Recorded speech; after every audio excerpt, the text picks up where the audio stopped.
আমি কিন্তু জানি আপনি কই লুকাইছেন।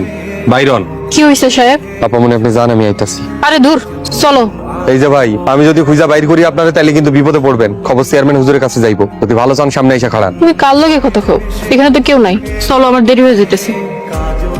কি রে বেয়াদব, তুই আমার কথা শুনস না? আমি তোরে কি বলছি? আমার দেরি হয়ে যেতেছে, তুই আমার কথা অমান্য করস। মাফ করবে না মামুনি, ব্যাপারটা হুজুরে জানাইতে হইব। আরে সাহেব, আব্বারে বলার কি দরকার? আব্বারে বললে আব্বা আমার কলেজ বন্ধ করে দিবে। তুমি কি এটা চাও? আপা মনে আপনি জান, আমি এটারে দেখতাছি। এই যে ভাই, শেষবারের মতো বাইর হয়ে আহেন।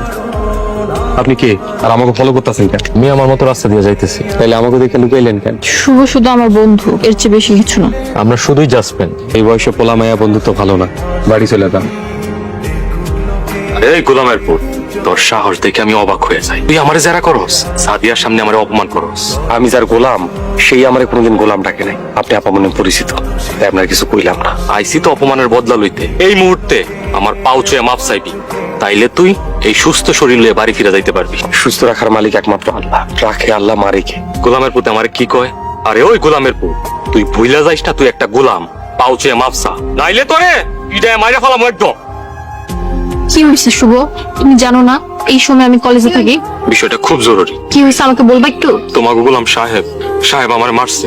কখন মারলো? তোমারে কলেজে দিয়ে ফেরার পথে সাহেব আমারে পাইছে, আচ্ছা মতো ধুইছে, লাত্তি উস্তা কিল খুশি যা পারছে দিছে। শুধু তোমার মুখের দিকে তাকায় আমি আলো তানাই চাই নাই। তুমি যদি মামলা করো আমি খুব বড় বিপদে পড়ে যাব। সাহেব আব্বাকে সবকিছু বলে দিবে। শুধু তোমার মুখের দিকে তাকায়া আইনের আশ্রয় নিলাম না। তুমি কি ওষুধ খাইছো?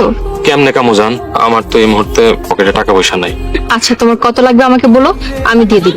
1000-500 তো লাগবেই। আজকের দিনটা একটু ধার করে চলো, কালকে আমি সব টাকা দিয়ে দিব। আচ্ছা ঠিক আছে জান, তাইলে মনে করে টাকাটা দিও। এখন তাইলে রাখি। হুজুর, সব হিসাব বরাবর, কোনো সমস্যা নেই। আমি কি কইছি কোনো সমস্যা আছে? আপনি মনে হয় একটা জিনিস ভুলে গেছেন। আমার সাহস দিলে আমি কই। আমার সাহেবের আবার সাহসে কম পড়লো কবে থেকে? আপনি প্রতি বছর মাদ্রাসা এতিমখানায় যে 100 বস্তা ধান দেন, এই ব্যাপারে আপনার আদেশ কি? প্রতি বছর দেই, এবছরও দিমু, আর তুই দিয়ে দিস বাবা। ওস্তাদ সারা বছর এই সময়টা লেগে অপেক্ষা করে। এই সময়টা আমার কাছে ঈদের মতো আনন্দ লাগে। আসসালামু আলাইকুম। তুই সাদিয়ার কলেজ থেকে আনতে গেলি না? আপনি এখনই চলে আইছেন কেন? আপনি না আমারে কইছিলেন আপনার 3টার সময় ছুটি হইব। এখন তো দুপুর বেলা, এই সময় আপনি আইছেন কেন? কোনো সমস্যা? কলেজ আগে ছুটি হইছে, তাই আগে গেছে লাইস। সাহেব শোনো, 10 মিনিট পর আমার ঘরে আসবা, কিছু জিনিস আনতে হবে। তুমি শুভর গায়ে হাত তুলছো কেন? আমি শুধু আত্মরক্ষা করছি। তোমার এত বড় সাহস, একজন গোলাম হয়ে এই এলাকার একজন বাড়িওয়ালার পোলার গায়ে হাত তুলছো। আমি আপনার বললাম, এই পুরা গ্রামের বললাম না। আবার মুখে মুখে তর্ক করো। এখন যদি লাথি মেরে বের করে দিই না, কোথায় থাকবা কি খাবা তার কোনো ঠিক ঠিকানা থাকবে না। যেখানে তাকদিরে আছে। থাকো তো আমার বাপের পাওয়ার নিচ্ছে, তাই কিছু টের পাও না। যেদিন আমার বাপের হাত তোমার মাথার উপর থেকে উঠে যাবে, সেদিন কামড়া দিয়ে একসাথে থাকবো। সবসময় একটা কথা মনে রাখবা, তুমি হইলা চেয়ারম্যানের গোলাম, এটা কখনো ভুলবা না। কেমনে ভুলি আপামনি?